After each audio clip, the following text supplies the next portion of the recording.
Hey guys what's up. तो क्या हाल चाल है आप सबके। आई होप कि जैसे भी हो बहुत सही हो। तो दोस्तों आज की जो कहानी है ये वापस से रेडिट में किसी ने शेयर करी है जो कि अब मैं आपसे शेयर करना चाह रहा हूँ। अच्छा, ये कहानी काफ़ी ज़्यादा इंटरेस्टिंग होने वाली है क्योंकि अक्सर इस दुनिया में ऐसी चीज़ें होती है जिस पर कोई विश्वास नहीं करता, लेकिन जिनके साथ होती है सिर्फ वही इन सारी चीज़ों पर विश्वास कर सकते हैं। और उनमें से कई लोग रेडिट पर आकर अपने अपने एक्सपीरियंस शेयर करते हैं एंड आई होप कि आपको ये कहानी सुनकर मज़ा आए। हे गाइस, मेरा नाम जेफ है।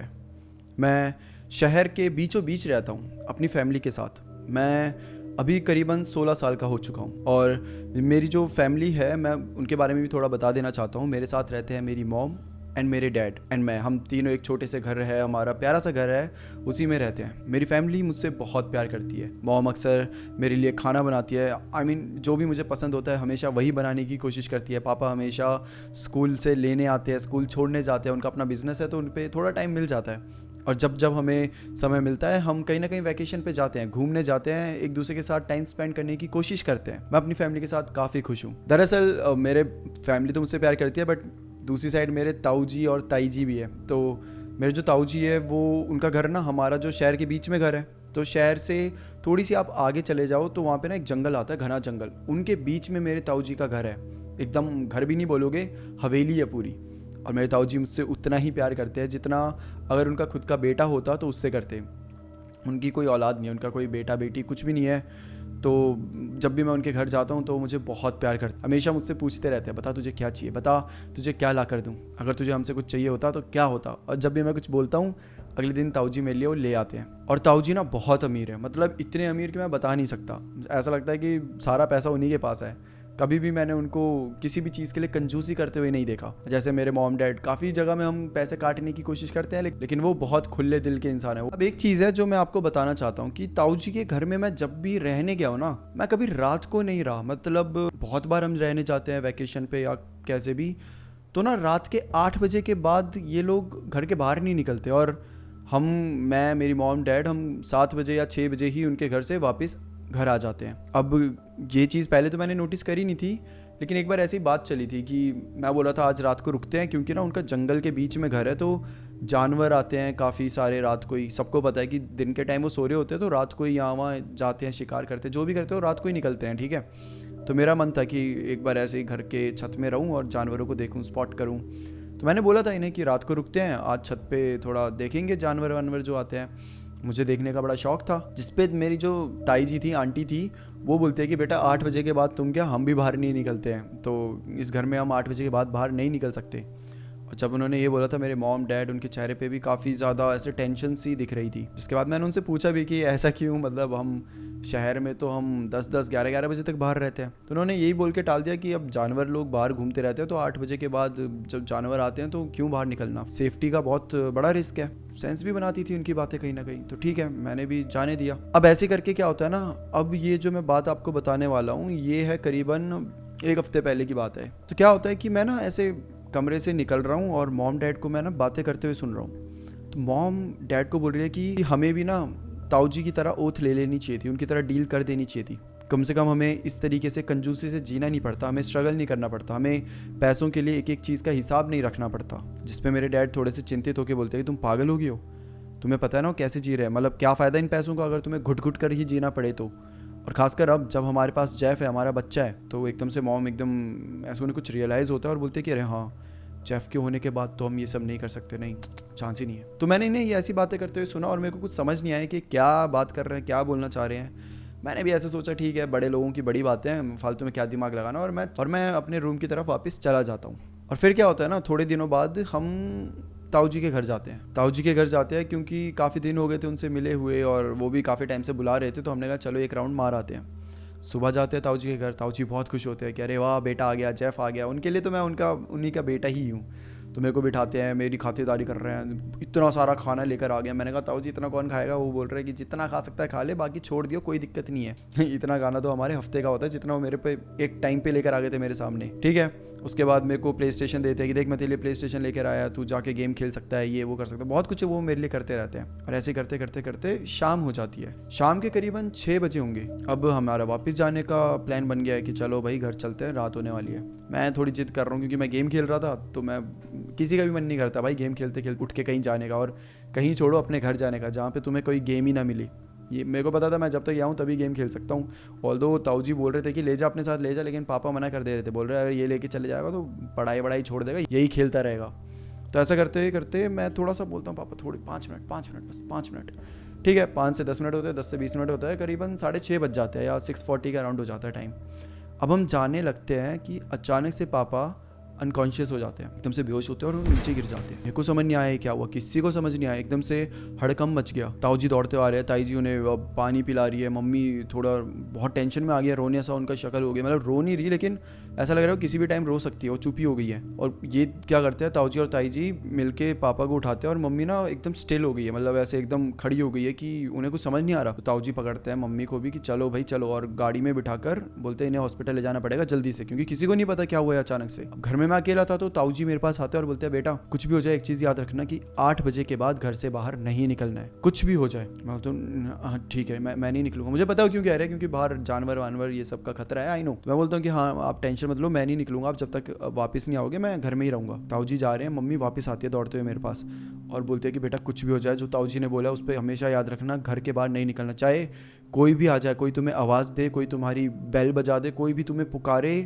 नहीं निकलना है। और ये बोल के मम्मी चले गई। और मेरे दिमाग में एकदम से स्ट्राइक करता है कि जानवर होना समझ आता है, लेकिन कोई बैल क्यों बजाएगा और ऐसे आवाज़ क्यों देगा, ये क्या बात हुई। जब तक मैं कुछ पूछ पाता ये सब निकल गए हॉस्पिटल के लिए। पूरे जंगल में ऐसे एकदम घनघोर, मतलब समझ रहे हो, अंधेरा हुआ पड़ा है और ऐसे एकदम पूरा जंगल है, घना जंगल, और उसके बीच में एक हवेली है जिसके अंदर सिर्फ और सिर्फ मैं हूँ। उस हवेली में रूम्स भी इतने सारे थे, कम से कम 15-20 रूम थे। तो मुझे समझ नहीं आ रहा था भाई, डर तो किसी को भी लग सकता है ना, जंगल के बीच में जानवरों का कम, ये भूत प्रेत इन सब का। मैंने ना बहुत सारी घोस्ट की मूवीज देखी हैं तो मुझे डर तो लगता है, और ऐसे टाइम में मेरे को अपना घर याद आ रहा था, क्योंकि वो छोटे घर में फिर कम डर लगता है, लेकिन जितना बड़ा घर होता है ऐसा लगता है कोई उस रूम से आ जाएगा, कोई इस रूम से आ जाएगा, उस रूम से आवाज़ आ रही है, ऐसा मतलब आपके दिमाग में ये सब चलने लग जाता है। मेरे दिमाग में भी वही सब चल रहा था। मैं क्या करता हूँ, मैं चुपचाप जाता हूँ जिस रूम में मैं गेम खेल रहा था, उधर जाके बैठ जाता हूँ। मैं बोलता हूँ ठीक है कोई बात नहीं। अब डर तो मुझे भी लग रहा है क्योंकि पापा की भी ऐसी हालत है, पापा एकदम अनकॉन्शियस हो गए, बेहोश हो गए, तो मुझे भी बहुत पापा की साइड से भी बहुत चिंता हो रही थी, और ये जो भूत प्रेत ये सब की अलग वो टेंशन, तो मेरी हालत तो फुल टाइट थी। अब क्या होता है कि मैं अपने रूम में बैठा हुआ हूँ,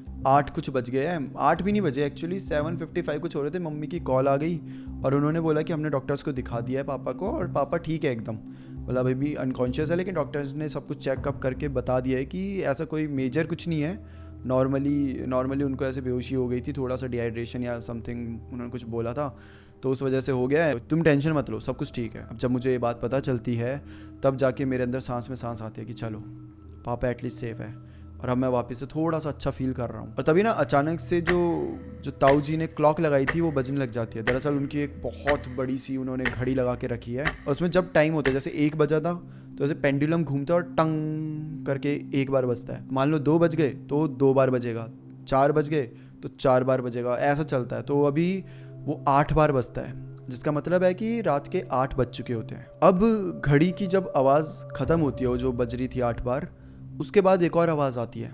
पहले तो मुझे लगता है कि शायद घड़ी की ही है, लेकिन वो आवाज़ वापस से आती है। दरअसल ये थी बेल की आवाज़। एक्चुअली मेन गेट में कोई बेल बजा रहा था, ये उसकी आवाज़ आ रही थी। मुझे समझ नहीं आता कि ये आवाज़ क्यों आ रही है, 8 बजे कौन आया होगा। और मॉम से तो अभी 5 मिनट पहले बात हुई है, वो हॉस्पिटल में है, वो सब हॉस्पिटल में है, तो 8 बजे बाहर कोई क्यों आया होगा। तो मैं ऐसे इग्नोर कर देता हूँ। वो बेल भी थोड़ी 1-2 बार बजती है, उसके बाद नहीं बजती, तो मैं इग्नोर कर देता हूँ। अब करीबन 10-15 मिनट हुए होंगे, मैं अपनी गेम खेलने में लगा हुआ हूँ, फिर से बेल बजना शुरू हो जाती है, और इस बार थोड़ा और ज़्यादा तेज और ज़्यादा फास्ट में टंग टंग टंग टंग टंग ऐसे बज रही है। तो मैं बोलता हूँ चल देख आता हूँ। मैं जैसे ही उठता हूँ और जाने लगता हूँ, मैं एक चीज़ नोटिस करता हूँ कि हर जगह ना कैमरे लगे हुए थे। ताऊ जी ने अपने पूरे हवेली में कैमरे लगाए हैं, और उन्होंने मुझे बताया था कि जो पूरा उसका एक्सेस है, जहाँ आप पूरा कैमरे की फुटेजेस देख सकते हो, वो वही टीवी में देख सकते हो जहाँ मैं गेम खेल रहा था। तो मैं चाहता हूँ मैं मोड चेंज करता हूँ, सीसीटीवी फुटेजेस चेक करता हूँ। तो मैं गेट के बाहर, मेन गेट के बाहर की फुटेजेस चेक कर रहा हूँ कि अभी कौन बजा रहा है। तो देखता हूँ बाहर कोई नहीं था, और अब बेल बजना भी बंद हो गई है। और बाहर मैंने काफ़ी देर तक देखा, करीबन 3-4 मिनट तक देखा, कोई नहीं आया है। तो मुझे लगा ठीक है, कोई नॉर्मल बंदा होगा, प्रैंक करके क्या होगा, जो भी है। लेकिन अब बाहर नहीं है तो बाहर जाके देखने का कोई मतलब नहीं बनता। मैं वापस से बैठ गया हूँ अपने उसी रूम में, और अब मैं फ़ोन में लगा हूँ। तब मुझे आवाज़ आती है कि मेरे डैड चिल्ला रहे हैं कि बेटा दरवाज़ा खोलो। बेटा खोलो, मैं आ गया हूँ, जल्दी खोलो। अब जब मैं मेन गेट को खोलता हूँ मैं देखता हूँ कि बाहर तो कोई था ही नहीं, कुछ भी नहीं है बाहर, खाली एकदम। मैं थोड़ा सा बाहर निकल के राइट लेफ्ट हर जगह देखता हूँ, चेक करता हूँ, पापा को आवाज़ डालता हूँ कि पापा कहाँ पर हो पापा, ऐसा करके, लेकिन कोई आवाज़ नहीं आती, कुछ भी नहीं था बाहर, सब एकदम सन्नाटा। और तब मेरी नज़र पड़ती है सामने एक बहुत बड़ा पेड़ था, उसके पीछे एक परछाई सी होती है। अब अंधेरा था तो शायद कुछ होगा भी, तो परछाई जैसा ही लग रहा था, एकदम काला रंग का।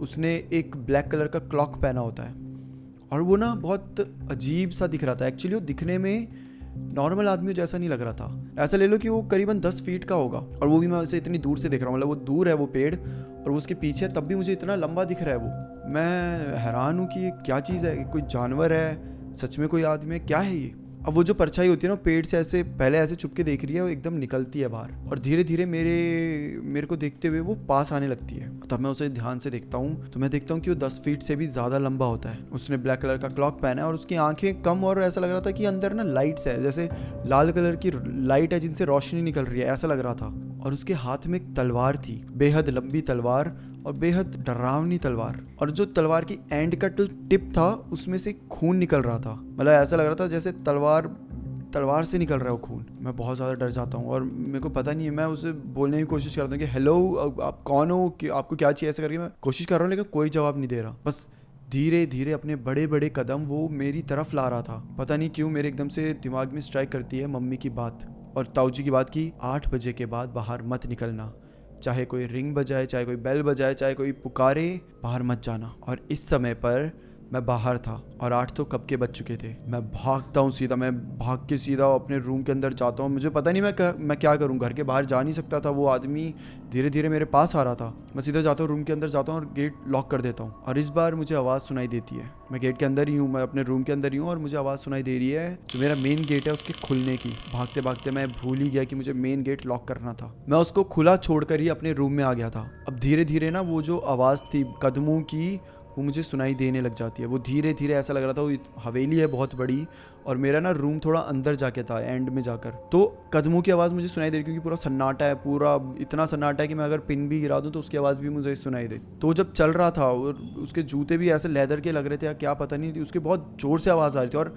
एको खा रही थी। और सिर्फ उसके जूतों की आवाज़ नहीं, बल्कि वो जो उसके साथ तलवार थी उसको ज़मीन पर घसीटते हुए ला रहा था, तो ऐसे स्क्रीचिंग सी जो आवाज़ होती है वो भी मुझे सुनाई दे रही थी। मैं ना बहुत ज़्यादा डर रहा था। मैं सोचता हूँ मम्मी को कॉल मिलाऊं, लेकिन देखता हूँ तो फ़ोन के सिग्नल पूरी तरीके से ख़त्म हो चुके थे, कोई सिग्नल नहीं था। मुझे समझ नहीं आ रहा था मैं क्या करूँ इस समय पे। सच बता रहा हूँ, मैं बहुत ज़्यादा डर चुका था। जो पहला गेट आता है वो जो आदमी बोलो परछाई बोलो क्या था वो मुझे नहीं पता, लेकिन वो जाता है और पहले गेट में नॉक करता है ठक ठक ठक करके, और फिर थोड़ी देर साइलेंस। उसके बाद वो उसके चलने की फिर आवाज़ आती है और अब वो दूसरे गेट में जाकर नॉक करता है, और ऐसे करते करते वो जितने भी लाइन से गेट आ रहे थे सब में नॉक करता है।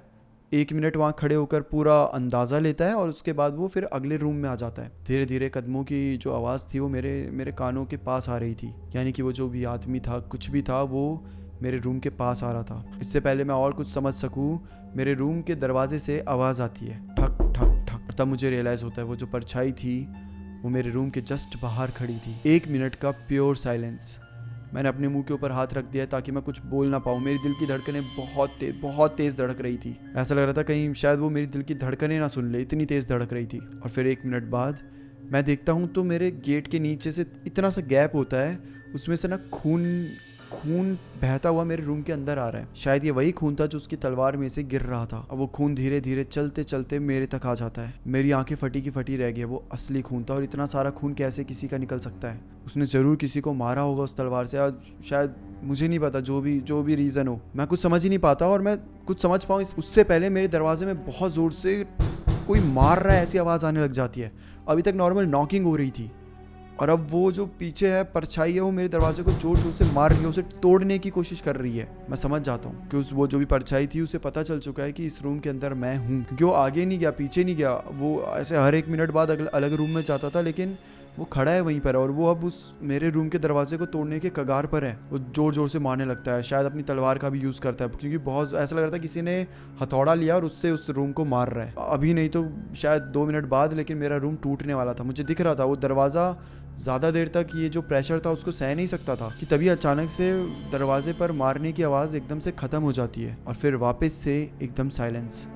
मैं पीछे दीवार पे जाके चिपक गया था कि अब कुछ भी होगा तो कम से कम मेरे पे एक दूरी रहेगी। मैं भागने के लिए खुद को रेडी कर चुका था, लेकिन अब जो साइलेंस थी मुझे समझ नहीं आ रहा था कि इसको मैं क्या समझूं। क्या वो जो भी है वो वहाँ से चला गया या फिर क्या वो वहाँ खड़े होकर मेरा वेट कर रहा है। मुझे कुछ समझ नहीं आ रहा था। मैं बस पीछे जाके दीवार में चिपका हुआ था और जिस दीवार से मैं टिक के खड़ा था उस दीवार में बहुत बड़ी एक विंडो थी जो कि बाहर के जंगल को दिखा रही थी। और तभी अचानक से मुझे आवाज़ आती है कि मेरे जो पीछे वाली विंडो है उस पर कोई चिर चिर ऐसी सी आवाज़ आती है जैसे कोई खरोच रहा है। और जब मैं पीछे मुड़कर देखता हूँ तो वो जो परछाई थी वो मेरे विंडो के बाहर खड़ी थी। मुझे देखकर वो ऐसे अपनी गर्दन को ऐसे करता है एंड देन वापस से ऐसे करता है जैसे कि वो मुझे पूरे ऊपर से नीचे तक स्कैन कर रहा हो। एंड देन अपने हाथ को आगे लाता है। उसके हाथ बड़े अजीब से लग रहे थे। ऐसा लग ही नहीं रहा था कि ह्यूमन कुछ भी है। ऐसा लग रहा था कि कोई लकड़ी है जिसकी ब्रांचेस निकली हुई है। और वो हाथ ना ऐसे शीशे के ऊपर लाके ऐसे चर्र करके रगड़ रहा था और मेरे को देखकर वो बहुत जोर जोर से सांसें ले रहा था और उसकी सांसें भी बहुत बहुत गहरी और बहुत डरावनी लग रही थी। मेरी आंखें ऐसे पूरी बड़ी सी हो जाती है और मैं बस खड़ा हूँ वहाँ पर। मैं हिल भी नहीं पा रहा क्योंकि सच बताऊं तो उस मूवमेंट पे मैं फ्रीज हो चुका था। समझ नहीं आ रहा था क्या करूं। और फिर वो अपनी तलवार को ऐसे हवा में उठाता है और धीरे से लाकर शीशे पे तलवार से ऐसे स्क्रैच करने लग जाता है। शीशे में कांच के टूटने के जो क्रैक्स नहीं आते वो धीरे धीरे मुझे दिखने लग गए थे। मैं समझ गया था कि अब ये जो विंडो है ये पूरी तरीके से टूट जाएगी। मैं भागते हुए जाता हूँ। मैं यहाँ वहाँ भाग रहा हूँ। मैं रूम से बाहर निकल जाता हूँ और रूम के बाहर मैं अब किसी और रूम के अंदर नहीं जाता बल्कि हॉल में एक अलमारी पड़ी हुई थी। मैं जाता हूँ सीधा और उस अलमारी के अंदर छुप जाता हूँ इस उम्मीद में कि वो जो भी बंदा है वो जाएगा और रूम्स में सर्च करेगा बट अलमारी को नहीं देखेगा। मैं अलमारी में चुपचाप खड़ा हूँ और अब किसी की आवाज़ नहीं आ रही। कोई रूम के अंदर नहीं आ रहा, कोई घर के अंदर नहीं आ रहा और पूरा सन्नाटा वापस से फैल चुका है। मैं रोने के कगार पे हूँ। मैंने आंखें बंद कर लिया, अपने मुंह को ऐसे पकड़ लिया ताकि मेरी आवाज़ सुनाई ना दे। कि तब मैं देखता हूँ अलमारी में ना एक ऐसे शेल्फ बने होते हैं तो उसमें एक कोने में एक किताब पड़ी होती है और उस किताब की शुरुआत में यही जो ब्लैक क्लॉक पहना हुआ एक लंबा सा परछाई आदमी जो भी है वो जैसा दिखता है ना वही सेम वो उस बुक की कवर फ्रंट पेज में था। तो जब मैं किताब को देखता हूँ मुझे समझ ही नहीं आता कि ये तो सेम वही है ना जो भी मेरे पीछे पड़ा हुआ है। इसका इस किताब से कुछ तो रिलेशन होगा, तभी तो वो सेम आदमी इस किताब के फ्रंट पेज पर है। एंड देन मैं उसके पन्ने पढ़ना शुरू करता हूँ और पढ़ते पढ़ते जो चीज़ मुझे पता चलती है मैं उस पर शायद यकीन करना नहीं चाहता था लेकिन मुझे करना पड़ेगा क्योंकि मैं देखता हूँ कि 2 पन्ने मतलब सेकंड पेज पर एक फ़ोटो होती है मेरे ताऊ और ताई जी की। उन्होंने काले रंग का क्लॉक पहना हुआ है। उनके चेहरे दिख रहे हैं इसलिए मुझे समझ आ जा रहा है। और उन्होंने हाथ में एक कैंडल उठाई हुई है और उन दोनों के बीच में एक तलवार रखी हुई है और ये वही तलवार थी जो 10 फीट का राक्षस जो है उसने पकड़ी हुई थी। और उनकी फ़ोटो के नीचे लिखा हुआ था कि इन दोनों ने ओथ ले ली है। They had signed a deal with the devil। और मुझे कुछ समझ नहीं आ रहा कि ये क्या मतलब है। मैं किताब आगे पढ़ना शुरू करता हूँ। 1 पन्ना, 2 पन्ना, 3 पन्ना और फिर मुझे समझ आता है। दरअसल इस जंगल में एक कल्ट चलता था। एक कल्ट, कई अलग अलग देशों से यहाँ पर लोग आते थे और इस कल्ट का हिस्सा बनते थे और उनमें से 2 लोग थे मेरे ताऊ जी और ताई जी। कल्ट का सिंपल सा मतलब था कि ये कुछ ऐसी शक्तियों को जगाएंगे जो हद से ज्यादा ताकतवर होंगी और इन्होंने जगाया भी। ये कल्ट करीबन पिछले 50 साल से चल रहा है और इन 50 सालों में कई सारी शक्ति इन सब ने जगाई हैं, जिनमें से एक वो भी है जो अभी मेरे पीछे पड़ा हुआ है। वो 10 फीट लंबी परछाई, वो राक्षस। और ये सब ये इसलिए कर रहे हैं क्योंकि इनको एक मालिक चाहिए, एक मालिक जो इन सबको कंट्रोल कर सके, एक मालिक जो इन सबको इनका मकसद पूरा करवा सके। और फिर आता है यहाँ पर मेरे ताऊ और ताई जी का रोल। वो एक ओथ लेते हैं। वो ओथ लेते हैं कि वो इनको इनका मालिक दिलवाएंगे और बदले में इनको मिलती है पावर, पैसा, सब कुछ। लेकिन डील का हिस्सा ये भी था कि अगर मेरे ताऊ और ताई अगर मालिक दिलवाने में नाकामयाब रहे तो फिर हर रात को इनसे मालिक लेने के लिए एक सुपर नेचुरल चीज़ आया करेगी। एक ऐसी चीज़ जो कोई भी इंसान देख ले तो उसको ले जाए। एक ऐसी चीज़ जिसका सामना करना शायद मुमकिन ही नहीं है। एक ऐसी चीज़ जिसको कोई नहीं हरा सकता। और अब मुझे सारी चीज़ें समझ आ रही है कि क्यों रात के 8 बजे के बाद यहाँ पर कोई भी नहीं रुकते थे, क्योंकि हर रात को परछाई आती थी और वो जिसको भी देख ले या जिसका भी सामना कर ले वो उसको अपने साथ ले जाती थी। मैं पन्ने आगे पलटता हूँ तो मुझे पता चलता है कि ताऊ और ताई के 3 बच्चे भी हुए थे। अब तक मुझे लगता था कि इनके कोई बच्चे नहीं थे, लेकिन वो झूठ था। इनके बच्चे हुए थे, लेकिन जब भी इनके बच्चे होते वो परछाई इनके बच्चों को अपने साथ ले जाती, ये देखने के लिए कि कहीं बच्चों के रूप में उनके मालिक ने जन्म तो नहीं लिया है। लेकिन जब भी उन कल्ट वालों को पता चलता कि उनकी वो बच्चा है, कोई मालिक नहीं, तो उसको मार देते। और ऐसे ही इनकी ज़िंदगी आगे बढ़ती रही।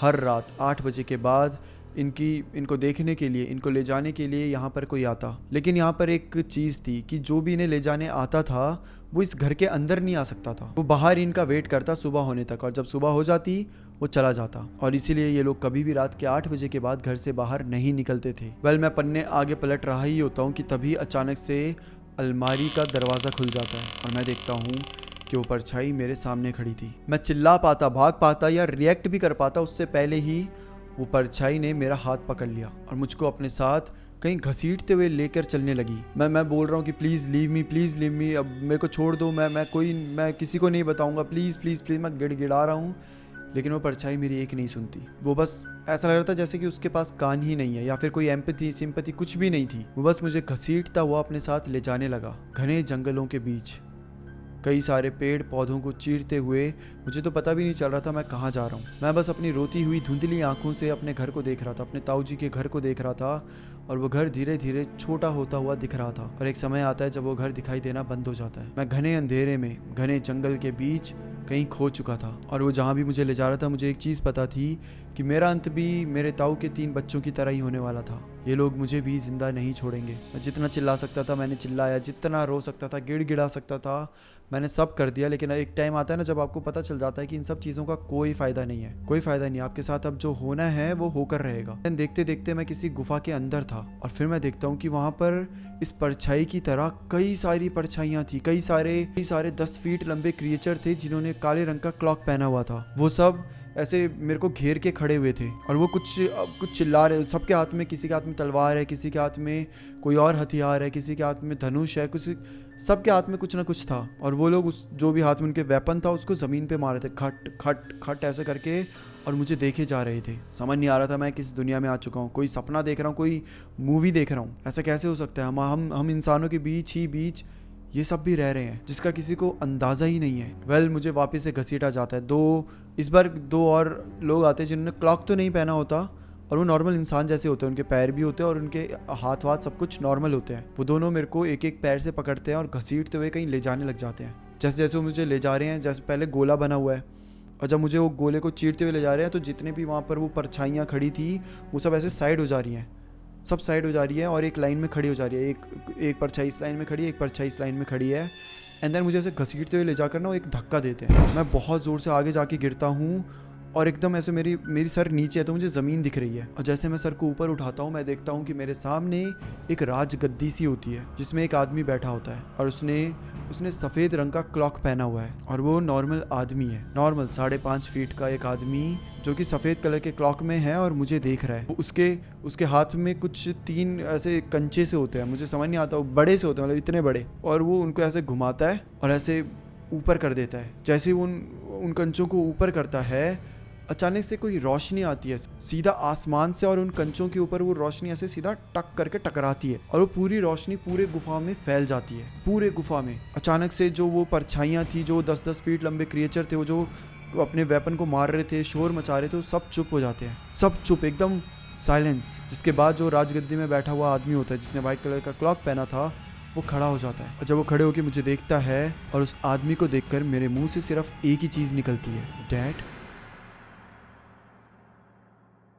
इससे पहले मुझे कुछ समझ आता मेरे को वो पन्ने याद आ जाते हैं। उसमें लिखा था कि जब भी इनको इनका मालिक मिलेगा तो एक अदृश्य रोशनी होगी जो पूरे जंगल को रोशन कर देगी। और अभी इस समय वही हो रहा था। पूरी गुफा जहाँ पे हम थे, जिधर पूरा अंधेरा ही अंधेरा था, वहाँ हर जगह रोशनी थी। और जब मैं पीछे मुड़कर देखता हूँ तो जितने भी वो क्रिएचर्स थे, जितने भी वो 10 फीट लंबे क्रिएचर्स थे, वो सब अपने पैरों पे गिरे हुए थे और मेरे डैड मेरे सामने खड़े थे। इसका क्या मतलब था? ये क्या हो रहा है ये मेरी ज़िंदगी में? मुझे कुछ समझ नहीं आ रहा था, कुछ भी नहीं।